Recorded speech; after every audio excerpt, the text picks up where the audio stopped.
Salam alaikum wa rahmatullah. On va écrire la lettre Va. La lettre Va s'écrit de cette manière.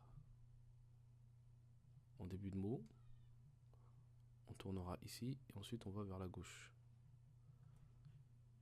Ensuite, on viendra mettre un trait, un bâton ici, à cet endroit-là. Bon, il est possible de le mettre au milieu également, c'est pareil, c'est possible aussi. C'est pas interdit, d'accord, de le mettre ici.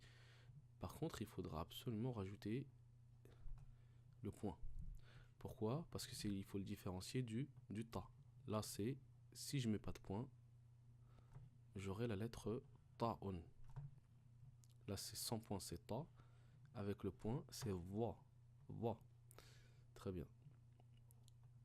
Donc,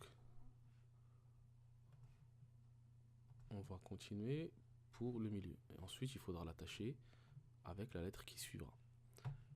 En milieu de mot, le va, c'est simple. Il va s'attacher avec ce qui est avant. Et ensuite, on viendra écrire exactement la même lettre. Et là, on l'attachera avec ce qui est après. Et en fin d'écriture, on rajoutera le trait et le point. Toujours, on les met à la fin. Et c'est tout simple. C'est identique pour la fin de mot. Le va s'écrit de la même façon. Donc c'est une lettre très simple à écrire vu que il n'y a pas de différence. On va faire comme ça. Arrivé là, si vraiment tu veux clôturer, tu peux faire une petite boucle comme ça et remonter. Mais c'est pas obligatoire. Et ensuite, on vient placer le trait ici et le point.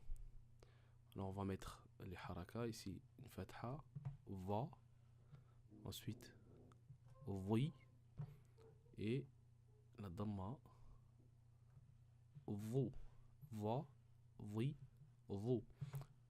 Tu remarqueras que cette lettre ressemble beaucoup à celle-là, le vel. Mais quelle est la différence entre ces deux lettres-là?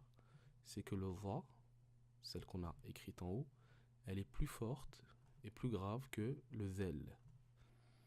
Voilà la différence entre le va et le the.